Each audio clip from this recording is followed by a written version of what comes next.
video, pag-uusapan natin tungkol dito sa growth matrix na ito. Kung paano ito mawala at kailan ito mawala.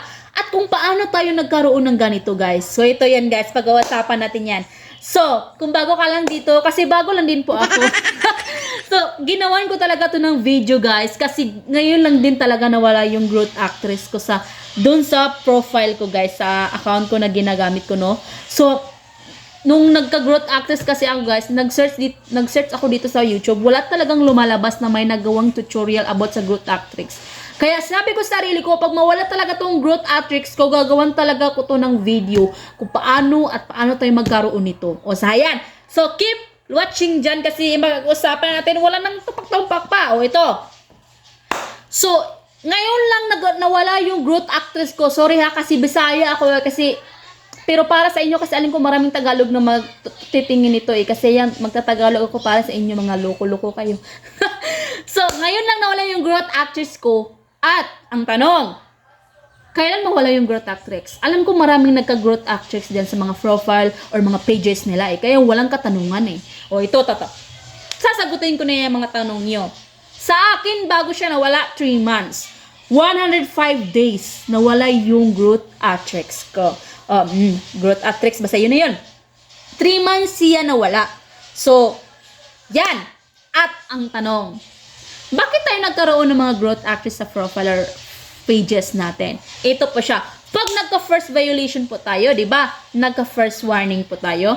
Alam ko marami ding mga nakaranas din ganito ha. Kaya, tapusin nyo muna to yung video ko. So, pag nagka-first violation tayo, it means warning lang po yon. Bigyan tayo ng warning ni Facebook. Pagkatapos, okay lang po yun kasi warning lang eh. Okay lang. Pagkatapos, pagka-second, magkamali naman tayo, bibigyan naman niya tayo na ulit ng second warning. Oh, okay lang din yun kasi second warning. Hindi na yun okay kasi kabado ka na dyan. Kasi alam nyo, yung rules ni Facebook, pangatlo lang. At pag mali ka ng tatlo, ibig sabihin growth actress na yung profile mo. Ganun yun, te. Hindi dapat yung pang second warning, okay lang yun kasi second pa. Pagdating ng tatlo yan, kagaya na yan, growth actress na yan, kagaya na yung naranasan ko. Kasi ako noon, naka-second warning ko, akala ko yung video na nagka-issue, inedit ko. Pagkatapos, in-upload ko ulit. Kaya yun, nagka-growth actress na ako. Kasi nga, kahit anong edit ko pa dyan, or ginawa ko siya parang funny videos lang, napansin pa rin ni Algo, po. O yun, kasi, yun na nga eh, alam nyo, as a content creator, nangangarap tayo na magka-viral eh kasi pera yung kihanap natin dito kaya nga tayo naging content creator, di ba? Tigas kasi ng ulo ko kaya yan, te. Oh, alam pa rin ni Algo kaya nagka-violation ako. Pero hindi na same issue ha sa second warning ko. Yung second warning ko harmful kasi siya. Yung issue ko harmful, to make people harmful daw. Hindi naman yun harmful eh. Oh, pagka-third, ginawa ko, inedit ko yung video, ginawa ko siya parang video. Oh, ayun, nagka-violation naman ako ulit kasi ano nga yun eh, ano yung violation ko doon? Parang ano yun eh, pictures, given pictures, ano yun, disrespect daw sa mga people.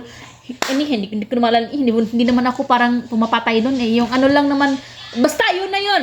Nagka-growth actress ako doon. Oh, yun, kung paano tayo nagka-growth actress. Oh, alam niyo na, 3 lang talaga.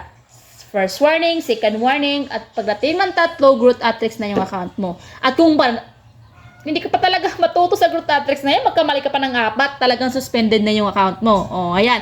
Pero hindi natin yung pag-usapan yung suspended. Dito tayo magpo-focus sa growth matrix. So, ayan. Yan ang dahilan kung bakit tayo magkaroon ng mga growth matrix sa account natin. And then, ano ba yung makukuha natin pag yung account natin growth matrix na ibig sabihin nun, wala na tayong pag-asa?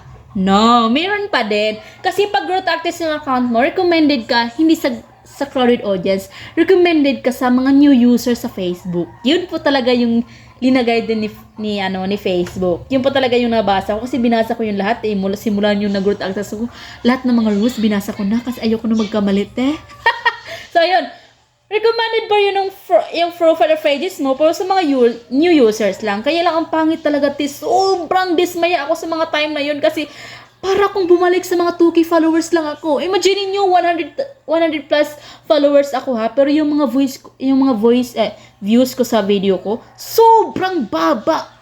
Sabi ko sa sarili ko, ang sarap ko nang gusto ko nang umiyak, pero kasalanan ko kasi deserve ko yun eh kasi ang tigas ng ulo ko, te. O ayan, kaya Sabi ko sa sarili ko, maghintay talaga kung kailan tumawala. O kaya nawala siya na after 3 months. O ayan, sobrang baba ng views. Yung makuha talaga natin. Pag Growth at Tricks yung account natin, sobrang baba ng views.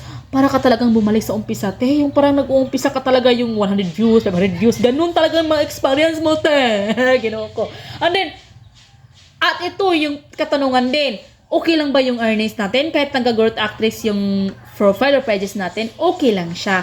Wala po talagang problema sa earnings. Kasi yung earnings natin, pag hindi siya kasali sa issue, continue din yun. Hindi yun maapektuhan eh.